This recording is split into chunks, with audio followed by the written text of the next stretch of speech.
आज मस्त असं झटपट मुगाच्या डाळीचा शिरा करूया। इथे ही मुगाची डाळ घेतली आहे, याला स्वच्छ धुवून घ्यायचं आहे। स्वच्छ धुवून आणि याला 2 पाण्याने छान स्वच्छ धुवून घ्यायचं आहे।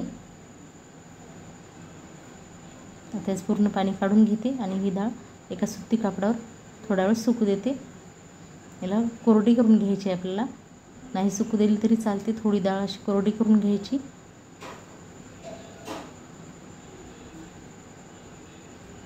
पूर्ण अशी कोरडी करून घ्यायची ही डाळ ही, आणि झटपट होते मुगाची डाळ झाल्यावर, खूप छान लागते असं खायला पण। आता इथे कढई ठेवली, कढईमध्ये ही डाळ जी आपण धुवून ठेवली होती ते घ्यायची आहे। याला छान असं कोरडं होईपर्यंत परतून घ्यायचं आहे, छान भाजून घ्यायची आहे कोरडं होईपर्यंत। तुम्हाला याला डाळ भिजू घालायची गरज नाही, काही नाही, अगदी डाळ धुवून अशी बघू शकता अशा प्रकारे डाळ कोरडी होईपर्यंत त्याला भाजून घ्यायचं आहे।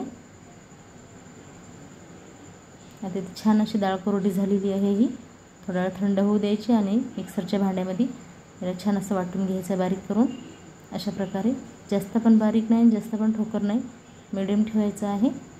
गॅसवर कढई ठेवली आणि त्याच्यामध्ये तूप टाकते, तुमच्या आवडीप्रमाणे तुम्ही तूप घ्या। आता मी इथे जवळपास 1 वाटी तूप घेतलेलं आहे आणि हे याच्यामध्ये टाकून द्यायचं आहे। याला छान मिक्स करून घ्यायचं आहे,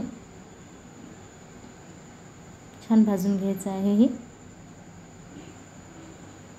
सारखं याला परतत राहायचं आणि ज्या मापाने तुम्ही डाळ घेतली त्याच मापाने मी साखरसुद्धा घेणार आहे। आता याच्यामध्ये थोडंसं पाणी टाकलेलं आहे, याला छान मिक्स करून घ्यायचं परत, आणि थोडंसं वरून दूध टाकायचं आहे। दूध टाकून छान परतून घ्यायचं आणि ही साखर याच्यामध्ये टाकायची आहे। गोडाचं प्रमाण तुम्ही कमी जास्त करू शकता।